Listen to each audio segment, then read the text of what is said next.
주담대 원리금을 400만 원씩 내고 사는 사람들이 있다고 하더라고요. 과연 그렇게 내면서 어떻게 일상을 살아갈 수 있으려나 뭐 이런 생각들이 들죠.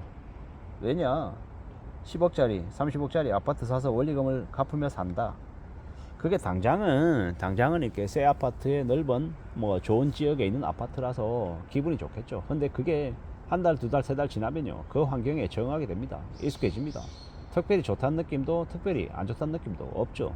근데 이제 맞벌이로 뭐 예를 들어 부부가 맞벌이로 뭐 억대 연봉씩을 받아서 뭐 둘이 합쳐서 실수령액으로 1200, 1300 받는다고 쳐보자고요. 그러면 주택담보대출 이제 원리금으로 400씩 내면 풍족하게 산다? 근데 생각처럼 그렇지 않다라는 겁니다. 둘 다 억대 연봉이라 해도 그 억대 연봉으로 10년, 20년, 30년 계속 할 수 있을지도 모르는 거고, 상황은 언제든 바뀝니다. 그리고 억대 연봉을 받는다라는 건요, 회사에서 어느 정도 이상의 직급이다라는 거죠. 중간 관리자 이상일 수 있고 뭐 임원일 수도 있고, 그 말인즉슨 언제든지 성과가 나오지 않으면, 실적이 나오지 않으면 언제든지 일자리가 사라질 수 있다라는 겁니다. 맞벌이로 그렇게 지내다가 예를 들어서 이 남편이든 아내든 한 명이 만약에 회사를 그만두게 되는 상황이 생기면요, 갑자기 실수령액 1300 벌던 게 650으로 반토막 나면 주택담보대출 원리금 400 내는 게 갑자기 엄청난 충격으로 다가오죠. 노답이다라는 겁니다. 원리금 30년씩 40년씩 400씩 내면서 살 수 있는 사람이 몇이나 될까요? 대한민국에 되게 적을 겁니다. 뭐 10억짜리가 30억 돼서 20억 벌었다, 이거는 기분 좋은 이야기죠. 근데 내가 당장 원리금을 두 달, 세 달, 6개월 못 내면요, 그 집을 내가 팔아서 매각해서 그 빚을 정리하면 좋겠는데 그게 내 생각대로 안 될 가능성도 크다라는 겁니다. 내가 생각한 셈법대로, 계산법대로 세상이 흘러가지 않는다라는 거. 내가 팔 수 있는 시기에 팔아서 현금화 시켜야 그래야 빚도 갚을 수 있고 원리금 부담도 줄일 수 있는데, 그게 내 생각대로 안 되는 경우가 너무 많더라는 겁니다. 그게 불편하지만 현실입니다. 그래서 여유가 있는 사람, 기다릴 줄 아는 사람들이 더 많은 걸 갖는 거고, 기다릴 줄 없는 사람들이 헐값에 금매 가격으로 내놓는 겁니다. 누가 승자냐, 누가 갑이냐, 누가 어리냐는 그 상황이 얼마나 기다릴 수 있는지 없는지, 기다릴 수 있는 힘을 가진 사람이 이제 결정하는 거죠. 그게 현실이더라는 겁니다. 끝까지 기다릴 수 있다라고 하면 어떻습니까? 끝까지 기다린 사람이 원하는 가격에 사게 되겠죠. 그게 현실입니다.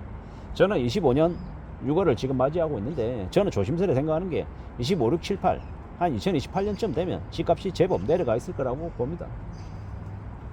그때쯤 이제 서울 기준의 주택구입 부담지수 100 이하일 때 집을 사는 게 좋겠다라고 보는 거죠. 그리고 나면 그때쯤부터 해서 집값이 완전 바닥치면 그 이후에 또 다시 거품을 일으킨다라고 생각합니다. 마지막 불꽃을 이 새로운 정부가 3년차, 4년차가 되면 그때 또 다음 정권 창출을 위해서 그 짓을 한다라고 보는 거죠. 그게 현실이라고 생각합니다. 앞으로 어떻게 되겠습니까? 우리네 삶이요. 이번 경제 위기가 이제 사람들을 많이 이제 경각심을 갖게 하고 사람들의 생각을, 인식을 많이 바꿔 놓겠죠. 그러고 난 다음엔요, 스몰 웨딩하고 허례의식 다 사라지고 이제 되게 빡센 삶을 살겠죠. 한국 사람들 많은 이들이 겉으로 보이는 것에 취해 삽니다. 비교질하죠. 제네시스 탄다, 아파트 30평이래 40평이래, 대기업 슈트 입고 되게 멋있게 다니면 부러워하죠. 근데 현실을 우리는 잘 생각해 볼 필요가 있습니다. 나이가 60, 65세에도 빚을 갚으며 사는 인생은요, 되게 서글프고 암담하죠.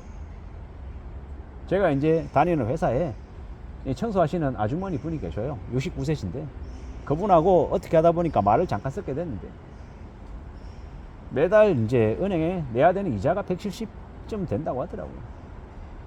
잘은 모르겠지만 그분이 그 청소일 하면서 버는 돈이 실수령액으로 200원 될까? 200이 안 될 수도 있을 것 같은데, 그분이 버는 돈 고스란히 은행에 이자로 다 갖다 주는구나 라는 생각하니까 깝깝하더라고요. 그래서 나이가 29, 39도 아니고 69세신데 앞으로 얼마나 더 일할지 모르는데 그 번 돈으로 은행 이자 낼 수밖에 없는 상황이다 보니까 일을 안 할 수 없는 거죠. 되게 서글프더라고요. 5월 말까지 일하고 다른 곳으로 옮기셨거든요.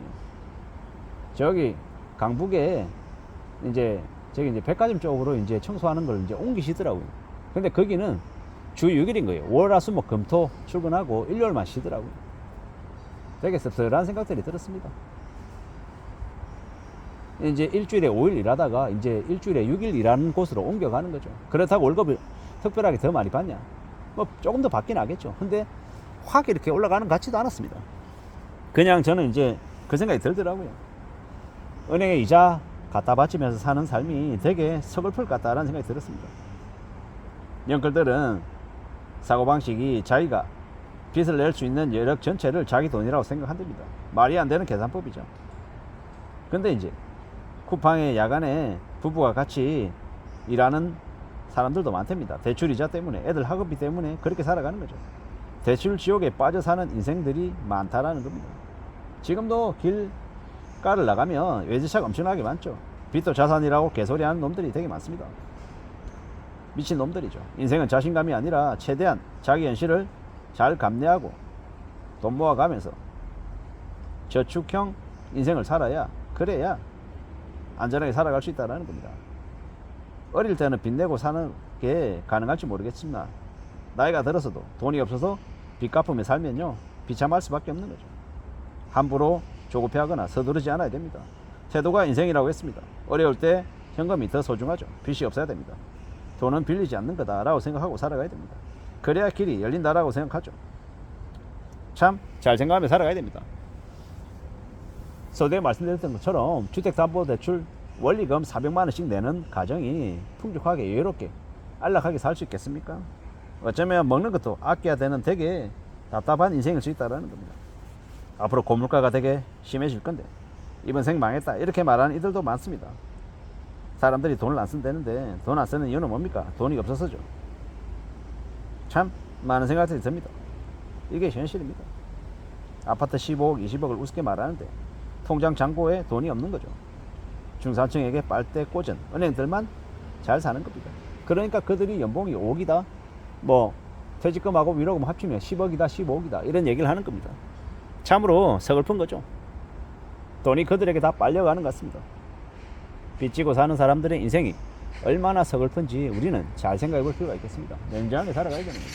세상 살아가는 거 절대로 만만하거나 수월하지 않다라는 걸 인정하고 지내야 되겠습니다. 두려워해야 되고 염려해야 되고 고민하며 살아가야 된다라고 말하고 싶은 겁니다. 잘 생각하며 지내야죠. 세상 만사가 우리의 바람대로, 우리의 뜻대로 되지 않는다라는 걸 인정하고 지내야 될 것 같습니다. 잘 생각하며 지내보자고, 잘 살펴보자고. 세상 살아가는 건 만만하지 않습니다.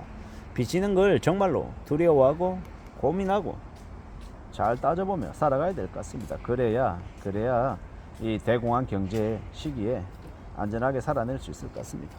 이상입니다.